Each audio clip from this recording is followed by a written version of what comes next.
Buenos días, amados. Aquí estamos con ustedes en el programa del Instituto Bíblico Radial, con el favor y la gracia de Dios de estar nuevamente en el inicio del programa de esta semana, el día miércoles,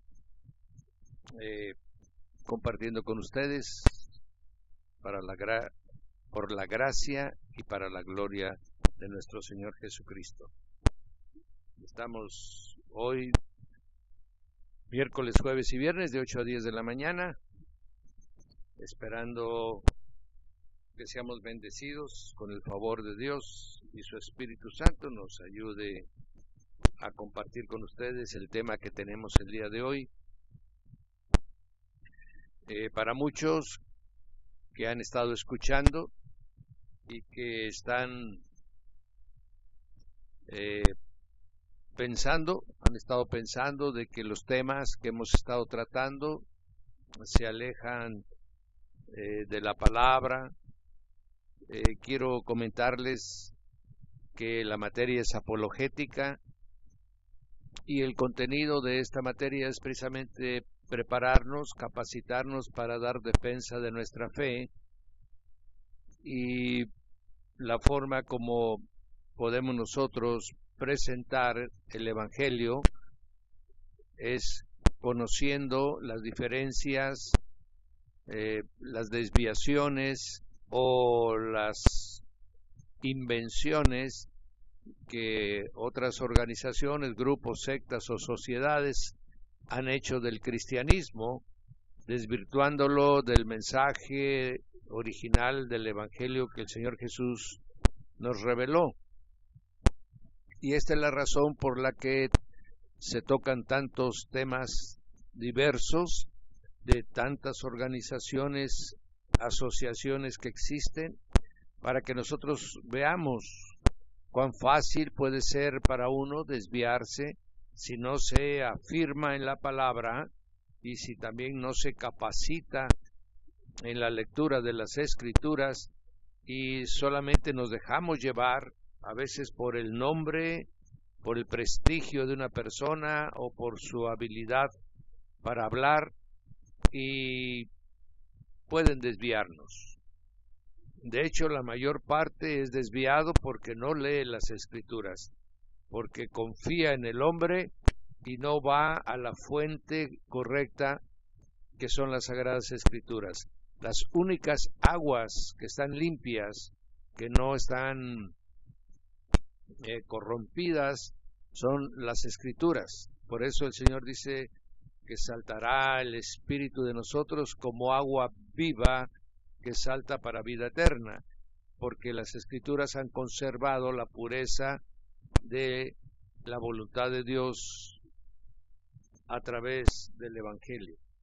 Bien, la doctrina de Jesús es muy clara, la doctrina de Jesús es muy accesible, es para niños. Los hombres han complicado mucho queriendo ufanarse ellos de conocimientos, y así mucha teología ha sido inventada, ha sido complicada, ha sido adornada con mucha revelación de hombre, con mucho mandamiento de hombre, y eso de alguna manera ha parecido que las Escrituras no las puede entender cualquier persona, y eso es totalmente falso. Usted, yo y cualquiera puede entender las Escrituras por medio de la revelación que el Espíritu le da a su espíritu. Bien, toda esta introducción es para que estemos explicando el por qué tocamos temas tan diversos y tan amplios.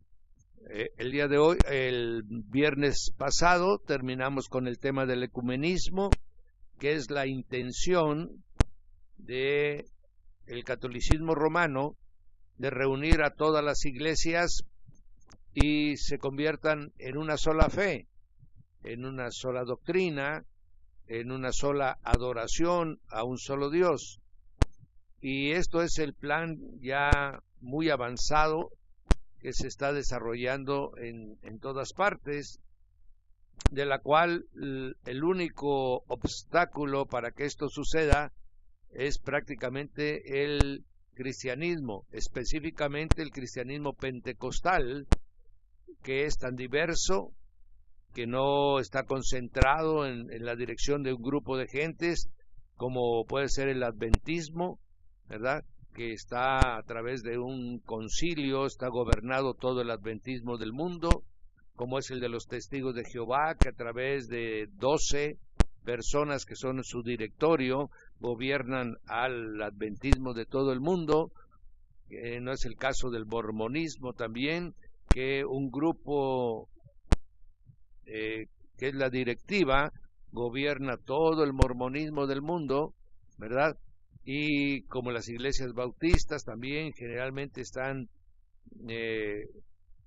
por asambleas, están siendo gobernados, y entonces un grupo dirige la fe de todos. Son organizaciones que pueden ser accesiblemente atraídas, convencidas, pero el pentecostalismo está diverso por todo el mundo y nadie gobierna el pentecostalismo, sino el Espíritu Santo, en este mover suyo propio de la revelación, está dirigiendo a todas las iglesias pentecostales, y estas son el principal obstáculo para que pueda conformarse un solo grupo de cristianos, ¿verdad?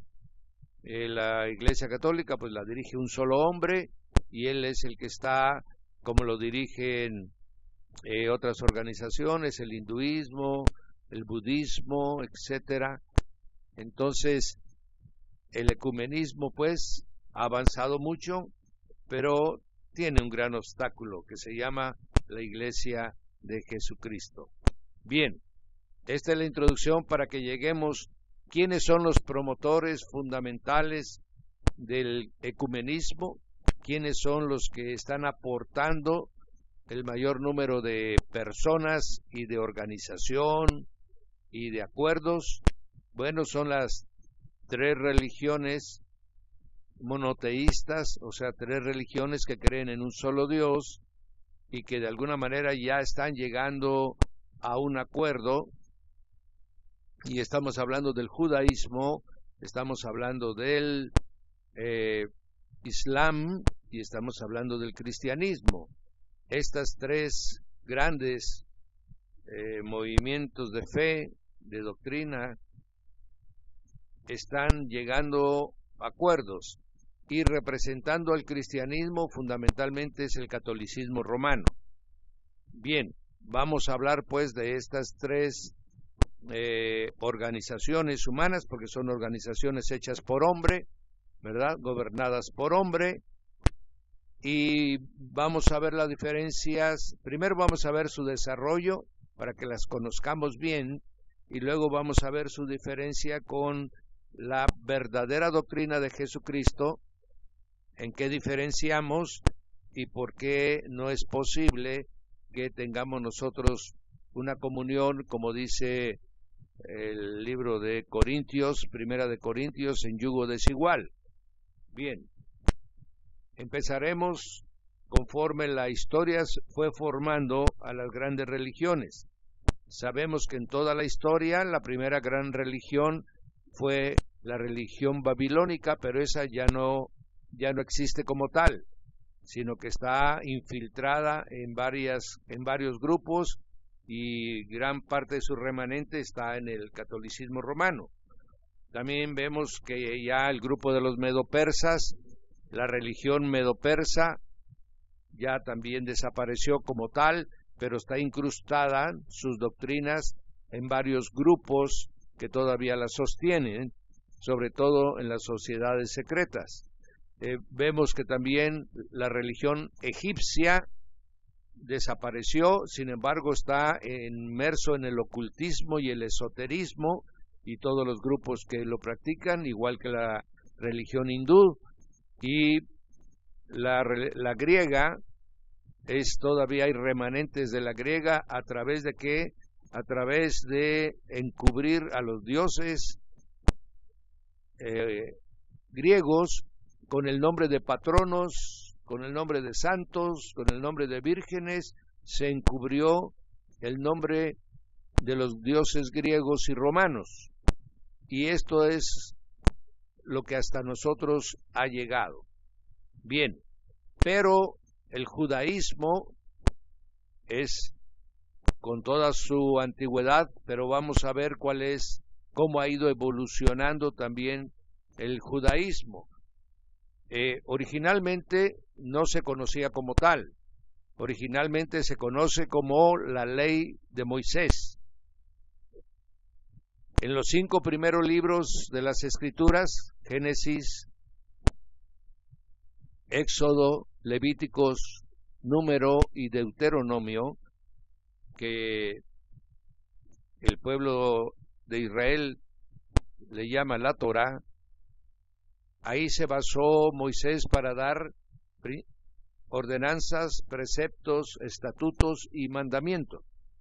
Y bajo esos preceptos se le conoció a todo este grupo que estoy hablando, se le conoció como la ley. Amén. Y la ley de Moisés es la que estuvo dirigiendo al pueblo de Israel durante todo el desierto, en su vivencia en Canaán, bajo la dirección de los jueces.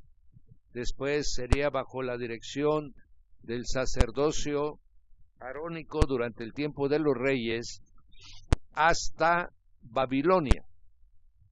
Cuando el pueblo de Israel se desvió en su fe y se fue a adorar a dioses ajenos, entonces el Dios Todopoderoso, Jehová de los ejércitos, lo envió, lo desterró de su tierra y lo envió a Babilonia, en donde sería sometido a un proceso para que llegara al hastío de la adoración de ídolos. Sin embargo, ahí mismo en Babilonia, mucha parte del pueblo judío se contaminó con la religión babilónica, y de la fusión de esas dos formas de religiones nació una parte oculta que se conoció como la Cabala.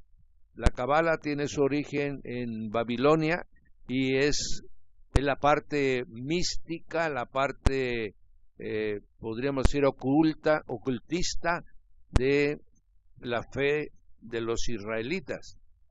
Entonces, con ese conocimiento de la Cabala se empezó el pueblo el pueblo israelita empezó a tener dos formas de fe, como la tienen todas las religiones paganas.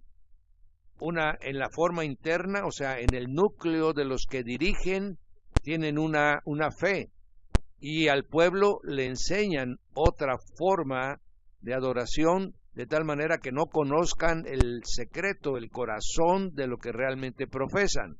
El corazón era la Cabala y en la parte exterior era la ley de Moisés. De esta manera se fue creando de forma paralela otro instrumento de doctrina que la fueron practicando un grupo de gentes muy particulares. Cuando se forma el grupo de los fariseos en el año 160 antes de Cristo, los fariseos nacen en el año, los fariseos y los saduceos nacen en el año 160 antes de Cristo, cuando se levanta en rebelión el pueblo de Israel, dirigido por un grupo de gente fieles a su fe, ¿verdad?, que se llaman los macabeos. Entonces, en ese mismo tiempo sale un grupo de gentes a defender la pureza de la religión judía, y ahí nacen los fariseos guardando la pureza de la religión. Nacen los saduceos, que se autonombran los herederos del sumo sacerdocio arónico, ¿verdad?, y los macabeos como reyes. Eso hace que durante prácticamente 100 años el pueblo de Israel goce de una independencia del año 160 antes de Cristo al año 60 antes de Cristo. 100 años, que es cuando llegan los romanos y los romanos toman control de esa zona. Entonces ahí desaparecen los reyes de origen israelita y ponen a Herodes como rey de esa zona, y de esa manera desaparece Israel como pueblo independiente, queda sometido al señorío romano. Para entonces los fariseos ya habían empezado a hacer una recopilación de las interpretaciones de los rabinos de ese tiempo, y ya había prácticamente lo que conocían ellos como la ley oral, que era paralela a la ley de Moisés. Por eso el Señor Jesús, cuando está hablando con ellos, le dice: vosotros modificasteis la ley de Dios por mandamientos de hombres. Se está refiriendo a eso, son a las interpretaciones de los rabinos que habían modificado la ley de Moisés. Ya hay paralelo dos formas de doctrina. Posteriormente, cuando es destruido Jerusalén en el año 70 especialmente, y después en el año 120 que desaparece totalmente la ciudad de Jerusalén, no queda absolutamente nada, no queda piedra sobre piedra, solamente el muro de los lamentos es lo único que quedó de esa destrucción de los romanos. Y entonces los judíos que ya no tienen templo, que han sido deportados, y ellos se han ido a todas partes del mundo, a través de las sinagogas empiezan ellos a sustituir al templo y empiezan a tratar de interpretar ahora la ley de Moisés, porque ya no pueden hacer sacrificios, no pueden expiar sus pecados, a dónde iban a llevar sus diezmos, ¿verdad? ¿Quiénes eran los que iban a hacer la circuncisión a sus hijos? Y entonces es donde los rabinos aparecen como la herencia de los antiguos sacerdotes. Y entonces estos rabinos empiezan a interpretar conforme a las nuevas situaciones que está viviendo este pueblo, de los cuales 10 tribus han sido totalmente erradicadas de la tierra de Israel, y solamente queda la tribu de Judá. Y Benjamín queda incorporado a la tribu de Judá, y también los levitas quedan incorporados en la tribu de Judá, y a partir de ese momento se conocen nada más como judíos. Ya no son israelitas, sino se les conoce en el mundo como judíos. Entonces los fariseos se convierten en los rabinos empiezan a interpretar la ley de Moisés, y ellos establecen una nueva doctrina, y se conoce como la doctrina talmúdica, ¿verdad? La que a través del Talmud ellos van recopilando la interpretación de los rabinos, y esa es la nueva religión que tienen los judíos.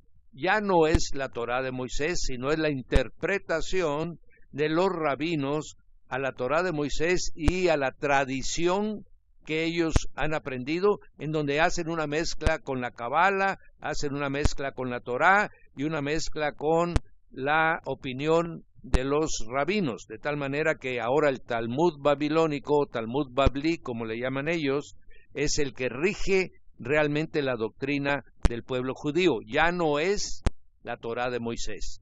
Entonces, la creencia actual de los judíos no es la que originalmente tenían.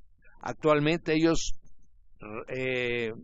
responden a una nueva religión creada por hombres. Consecuentemente, esto ha llevado a que dentro del mismo judaísmo existan diferentes corrientes de interpretación, y por lo tanto algunos llegan inclusive a pensar que el Antiguo Testamento que escribió Moisés era eminentemente simbólico, que no es literal, ¿verdad? y empiezan a poner en duda inclusive el libro de Génesis, especialmente el libro de Génesis.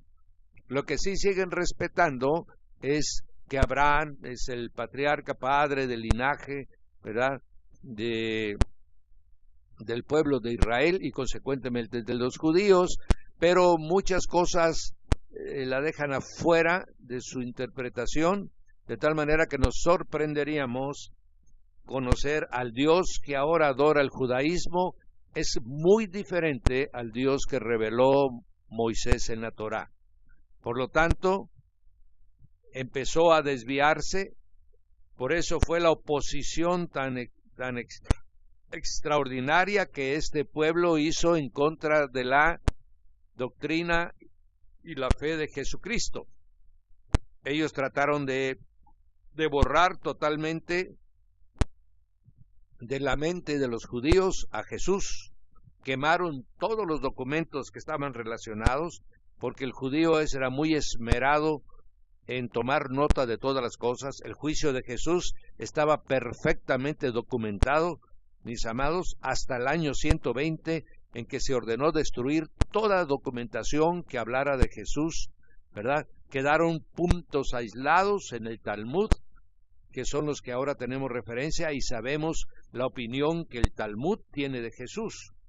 Por eso es que estamos diciendo que lo que ahora tienen como base de su fe los judíos, ¿verdad?, está en contra de lo que la misma Biblia escribe. Bien, voy a decirle con este antecedente, voy a decirle ahora lo que los judíos opinan de Jesús. Tienen una opinión, lo llaman el rebelde,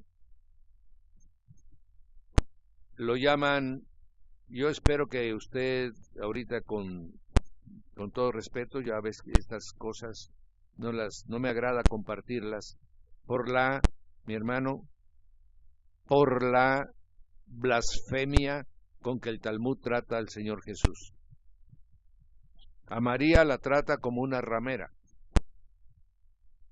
y considera que el hijo, ¿verdad?, el hijo Jesús, el hijo de María, la peluquera, dicen que significa ramera en el lenguaje, dice, es hijo de ella con un romano, ¿verdad?, con un soldado romano. O sea, lo degradan de tal manera, resaltan su condición de hombre y de carpintero ignorante, niegan totalmente su condición de hijo de Dios, y esto nos da una señal clara de que el Talmud recogió expresiones, las que guarda son las expresiones de odio que el pueblo judío tiene contra Jesús.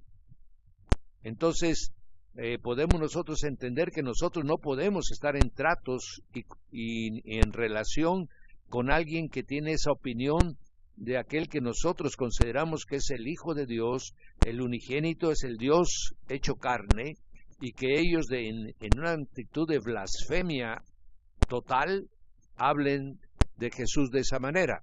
Por lo tanto, ¿cómo es que vamos a unirnos nosotros con ellos? Amén. Por eso es que debemos de tener nosotros bien entendido quién es el que gobierna actualmente Israel. ¿Qué es lo que piensan los que actualmente gobiernan Israel? Para que no tengamos una idea equivocada, ¿verdad?, que el Israel que ahora existe es el Israel de Dios. No, mi hermano, ese es un Israel hecho por hombres que están en contra de Dios y de su Hijo. Amén.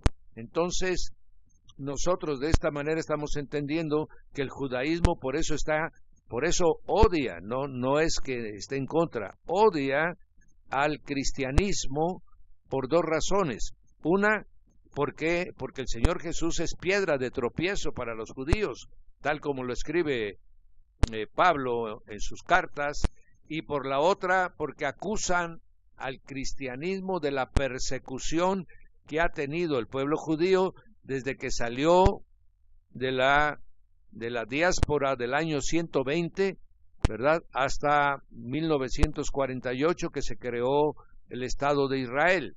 Durante todo ese tiempo ellos achacan al cristianismo que son los que los persiguieron, que son los que los han pues asesinado, son los que, sin saber dos cosas, mi hermano, que refutan esa posición de los judíos. Primero, si usted lee, amén, si usted lee Deuteronomio, ahí Moisés les está diciendo que si ellos niegan al Dios de Israel, ¿verdad?, Él los va a dispersar por todas partes del mundo. En ese mismo libro de Deuteronomio dice que si ellos llegan a adorar a otros dioses, Él los enviará para que adoren al palo, para que adoren a la piedra, en pueblos donde ellos nunca habían estado. De tal manera que estaba profetizado que si ellos incumplían el pacto, el Señor aplicaría el juicio. Y eso fue lo que sucedió.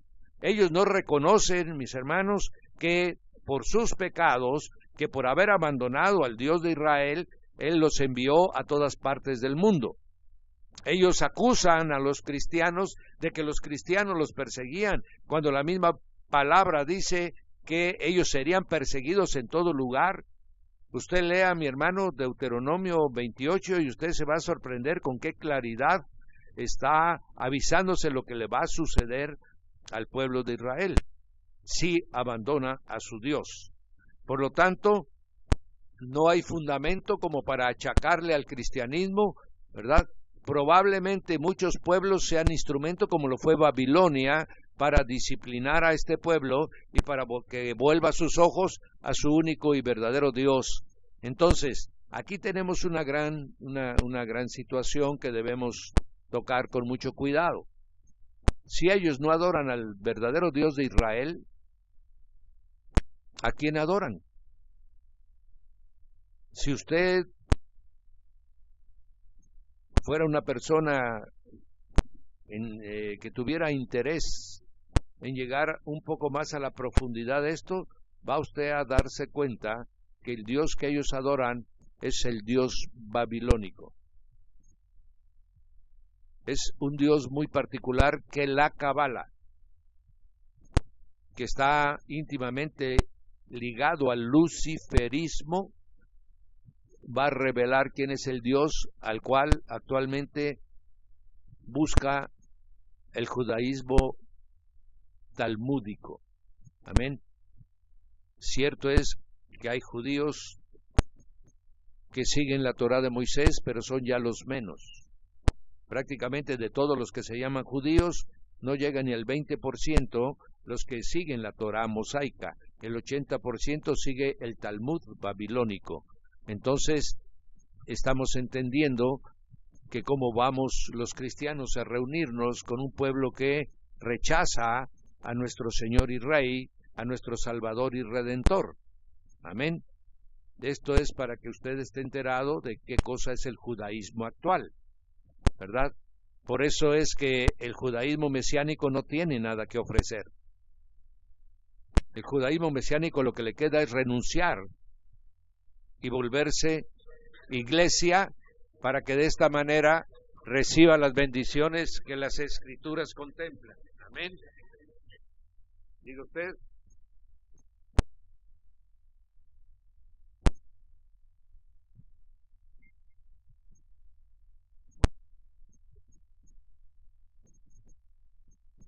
Si se arrepienten,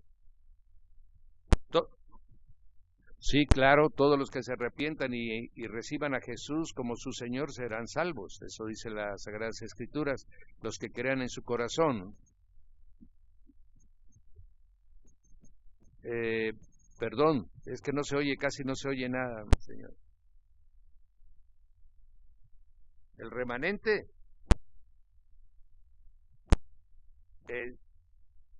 sí, hay un remanente, claro, hay un remanente, son los que siguen la Torá de Moisés y que cuando venga el Señor Jesús, ese remanente lo va a reconocer como su Mesías, ¿verdad? Y el pueblo de Israel encontrará salvación, por eso dice que al final todo Israel será salvo. Cuando el Señor venga y se presente físicamente en Jerusalén, entonces todo Israel verá que realmente Jesús era su Mesías. Y muchos se van a convertir reconociéndolo como su Redentor, y ahí encontrarán salvación. Amén, amén, amén. La pregunta que me acaban de hacer es una pregunta muy atinada, muy importante. ¿Por qué? Porque la Escritura contempla de que este pueblo será salvo por su Dios, sí. Amén. La promesa está y se va a cumplir. Usted y yo no olvidemos una sola cosa de las Escrituras. Solo hay un nombre en el cual podemos ser salvos. Solo hay un camino al Padre, y ese es Jesucristo. El que se vuelva a Jesús y lo reconozca como Señor y Salvador, ese será salvo. El que no lo reconozca será condenado, como dice Juan 3:16, 17 y 18, ¿verdad? Si los israelitas no vuelven a Jesús, serán condenados. No hay excepción para nadie. Amén. Por eso la palabra dice, ya no hay judío, ya no hay gentil, ya no hay griego, ya no hay libre, ya no hay esclavo. Todos están en Cristo Jesús, los que son salvos. Los que no están en Cristo Jesús serán condenados. Entonces, ahí está la oportunidad, ¿verdad? Por eso muchos grupos cristianos están en Israel trabajando para llevar el evangelio a mucho pueblo de Israel, y se están convirtiendo muchos a ¿qué? A la iglesia, mi hermano, no al judaísmo mesiánico. Allá mismo en Israel, los que se convierten, mi hermano, se convierten al mesianismo, que es diferente. Ellos se declaran ya mesiánicos, no judíos mesiánicos, sino mesiánicos. ¿Qué quiere decir eso? Que reconocen a su Mesías, a Jesús como su Mesías. Amén. Y dejan su condición de judíos y se incorporan a la iglesia, a la fe de la iglesia, y empiezan a leer el Nuevo Testamento y empiezan a practicar la doctrina que el Señor Jesús reveló. Amén. Y ahí va a encontrar la salvación este pueblo, y con ellos y nosotros, los que hemos creído en Jesús, somos una sola iglesia. Amén. Y así será para la gloria del Señor Jesucristo. De esta manera, mis amados, estamos entendiendo el judaísmo actual, la forma como el pueblo cristiano está llevando el mensaje a Israel, como muchos están aceptando, Dios obrando ya con su mano poderosa. Amén. Ahora le voy a decir una cuestión para que usted vea, mi hermano. Por ejemplo, si usted quiere ser ciudadano israelí, ahora sí se llaman, si usted quiere ser ciudadano israelí, o sea, quiere usted vivir en el Estado de Israel y tener los derechos de ciudadano, usted tiene que profesar la religión judía. Si usted es cristiano, usted tiene que renunciar a su cristianismo. Si usted es hindú, tiene que renunciar al hinduismo. Si usted es budista, usted tiene que renunciar al budismo y llevar una preparación y una capacitación para que un rabino judío dé la autorización diciendo que usted ya se convirtió a la fe judía. Obviamente al Talmud babilónico, no a la Torá de Moisés. Y entonces usted adquiere la ciudadanía israelí. Ahora, todos los que se están convirtiendo, que son judíos, ciudadanos judíos, que se están convirtiendo a la fe de Jesús, están teniendo problemas legales. Les están queriendo limitar en sus derechos ciudadanos porque ellos ya no tienen la fe judía. Entonces vemos, mi amado, realmente que también ahí persiguen a los que tienen otras religiones. Sí, el Estado de Israel, mi hermano, persigue a los que tienen otras religiones. A los cristianos los maltratan físicamente en las calles, en los lugares donde están ellos dando su mensaje, son maltratados, mi hermano. Sí hay persecución religiosa en el Estado de Israel, lo hay. Amén, para que vayamos viendo la realidad de lo que es Israel. Amén. Muchas cosas nosotros tenemos como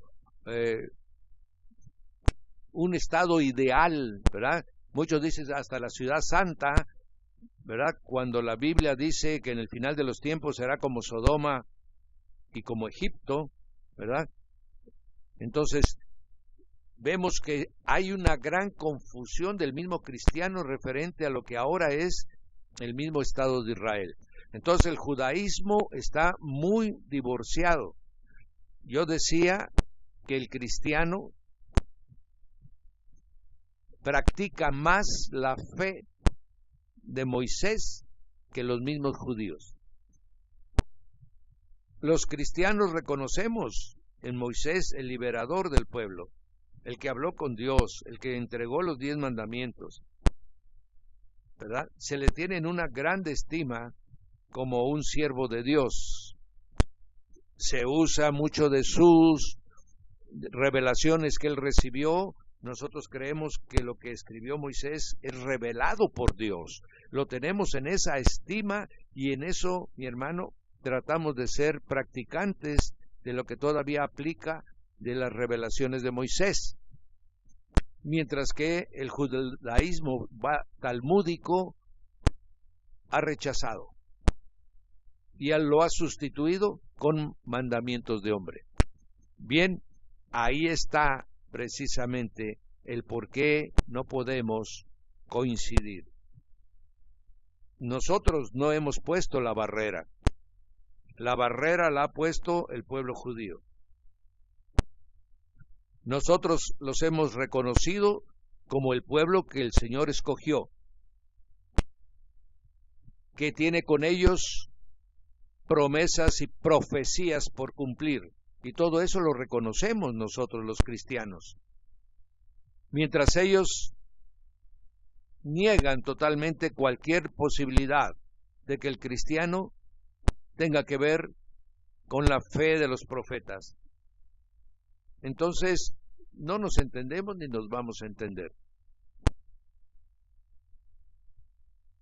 Y nosotros sabiendo esto, entonces entendemos que el ecumenismo realmente no es posible unirnos en un mismo lugar cuando tenemos puntos de vista tan diferentes respecto al Señor Jesucristo. Amén.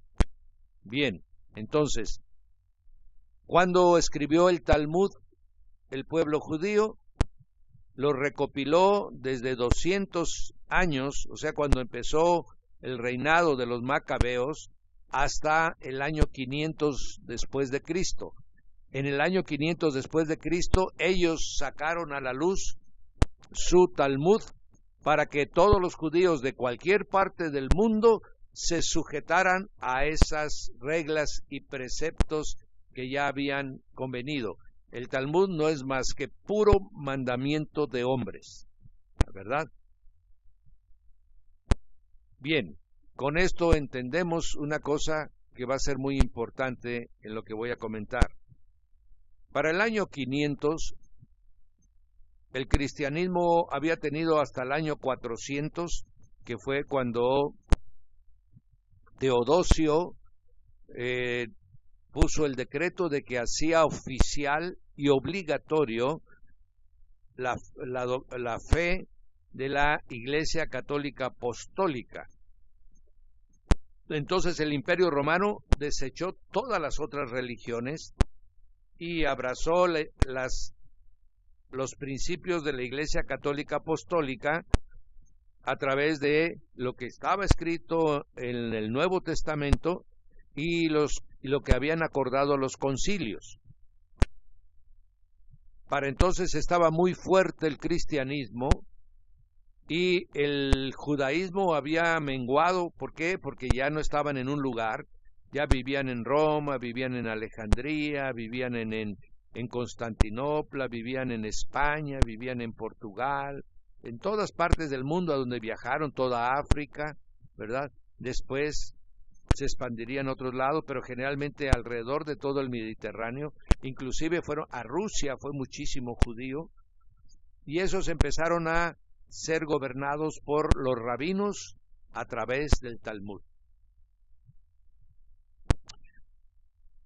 Ellos mismos también se apartan de su fe original. Y consecuentemente se forma una brecha cada vez más grande entre el cristianismo y el judaísmo. La Iglesia Católica Apostólica empieza a tomar control y se adjudica, esa es la palabra. Lo curioso es que ¿por qué no se llamó Iglesia Cristiana si los perseguidos eran los cristianos? No, adoptó el nombre de Iglesia Católica Apostólica y se adueñó como representante del cristianismo en todo el Imperio Romano. Sin embargo, empezó a contaminarse del paganismo y les voy a explicar por qué. Para el año 310, en la que empieza Constantino a hacer su movimiento de tolerancia de todas las religiones, a partir de ese momento se dejó de perseguir a los cristianos. Y entonces los cristianos pues empezaron a crecer más, empezaron a abundar más. Pero cuando Teodosio hizo el decreto, se convirtió todo el imperio. En el tiempo de Constantino habrían como 2-3 millones de cristianos en todo el imperio, pero cuando Teodosio hizo el decreto que todo ciudadano romano o que viviera bajo el gobierno del Imperio Romano debería de convertirse al catolicismo, entonces hubo una explosión llegaron a ser hasta 20 millones los habitantes que había en el Imperio Romano. Entonces de 3 millones de cristianos, ¡pum!, explotó a 20 millones. La pregunta es, ¿quién iba a discipular a los 17 millones que por decreto se convirtieron de la noche a la mañana en seguidores de Cristo si no conocían ni a Cristo, mi hermano? No conocían la doctrina. Esos eran paganos, esos adoraban a Diana, esos adoraban a Zeus, esos adoraban a Poseidón, esos adoraban a Apolo. Y de repente, al otro día que amanecieron, encontraron el decreto del emperador de que ya no podían adorar a sus dioses, sino que se tenían que volver católicos. Y el Imperio Romano expropió todos los templos de las religiones paganas. Y esos templos se los entregó a los obispos de la Iglesia Católica Apostólica, de tal manera que a partir de ese momento se dejaron de reunir en las casas, se dejaron de reunir en lugares particulares donde se reunían para ir a reunirse en los templos. Ahí empieza la costumbre que tenemos ahora de reunirnos en templos y no en las casas. Y entonces el problema fue, ¿quiénes van a dirigir ahora la Iglesia Católica? Había ciudades completas donde no había, mi hermano, un solo obispo o un diácono, y de repente en esa ciudad de 50,000 habitantes se convierten todos en católicos. ¿A dónde van a ir? ¿Quién los va a dirigir? Y entonces empezaron a improvisar.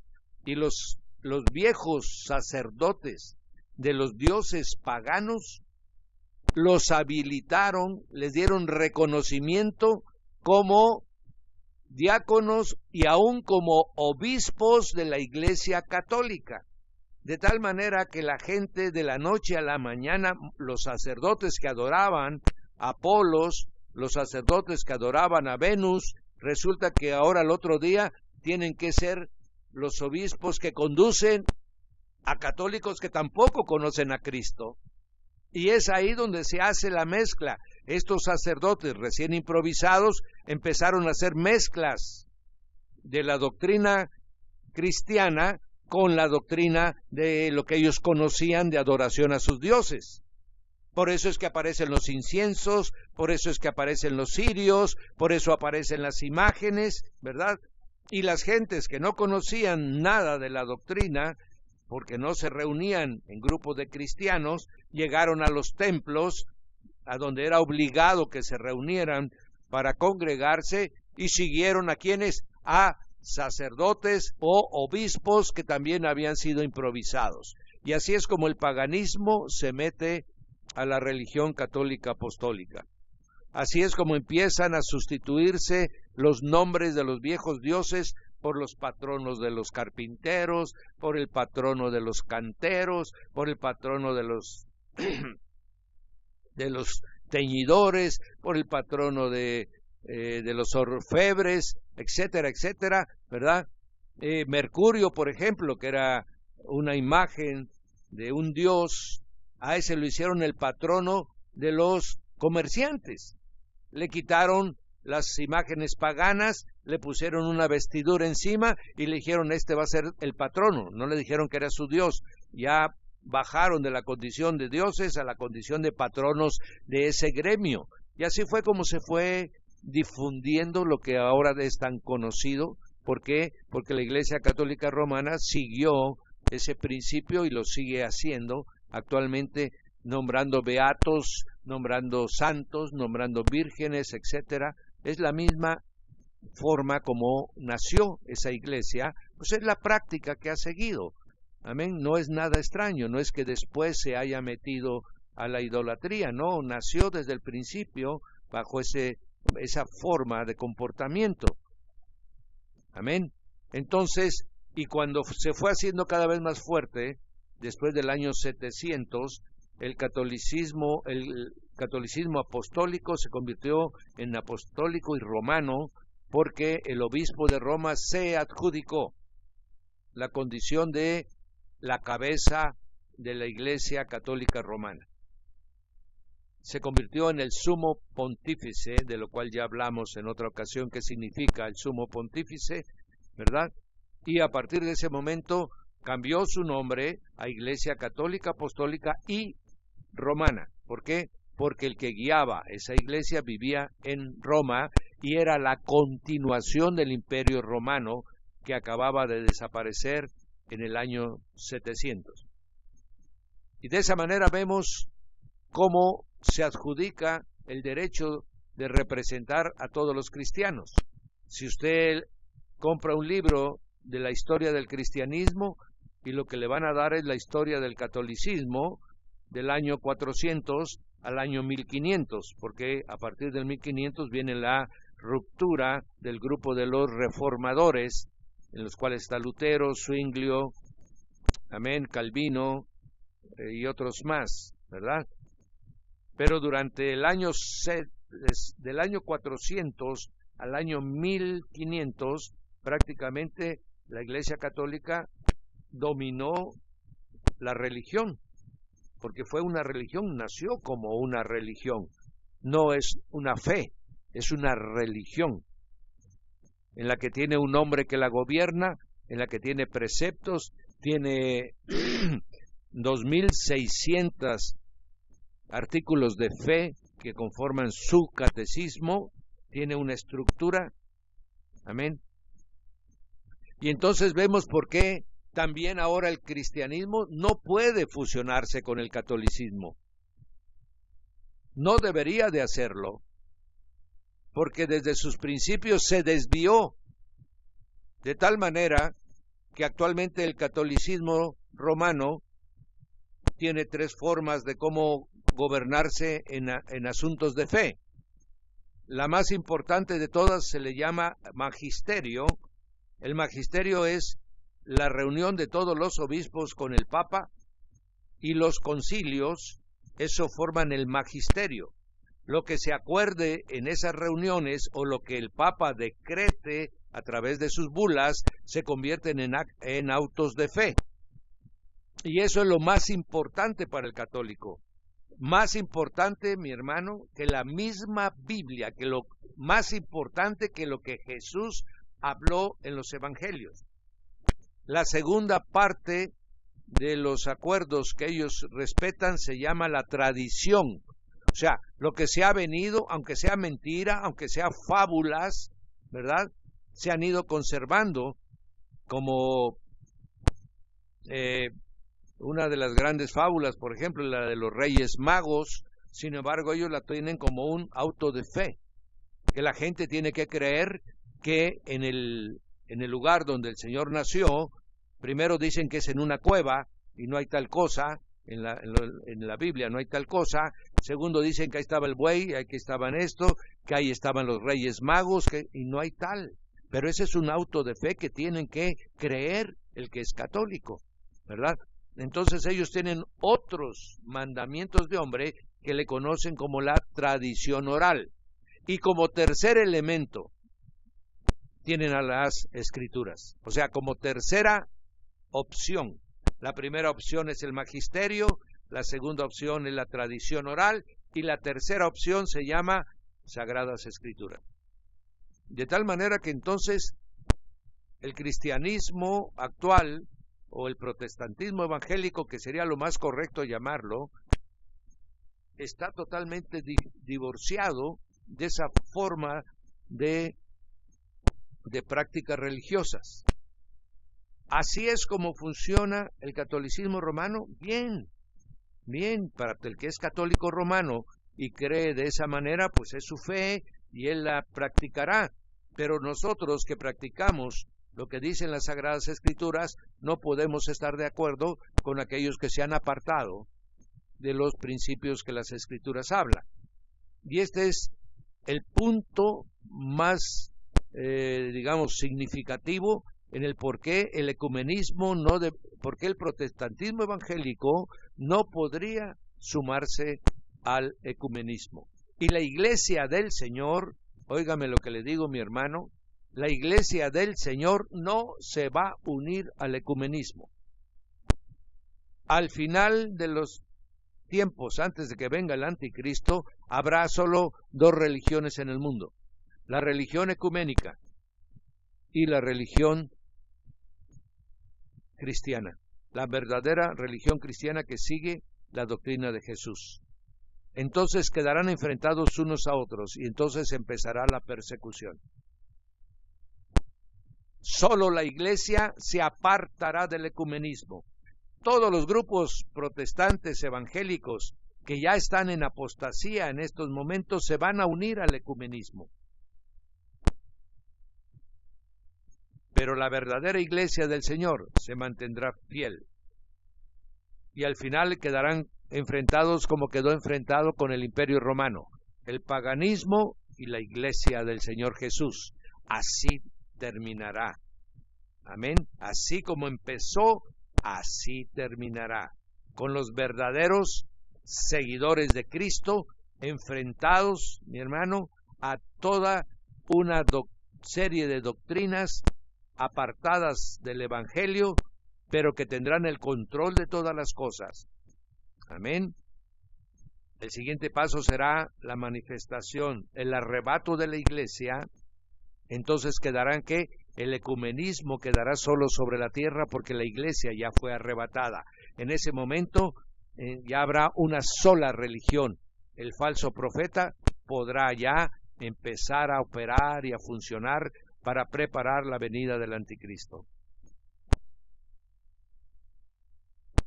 Ahora ya tenemos a dos porciones con las cuales no podemos estar unidos. Ahora vamos a hablar de la tercera. Actualmente el Islam tiene más seguidores ya que el mismo catolicismo. Se considera que en el Islam ya andan rondando por el orden de los 1.200 millones de musulmanes en todos los 50 países que practican esta fe. Se considera que son como 750, 800 católicos, por lo tanto ya fue rebasado con mucho por el Islam. Ahora bien, ¿qué tiene de diferente el Islam? Amén. Bien, vamos a hacer una breve pausa para efecto que podamos entrar en el siguiente tema exclusivamente con el Islam y abundar en él para que conozcamos en qué cree, cómo cree y por qué hay tanta diferencia con el cristianismo. Bien, en el nombre de Jesús.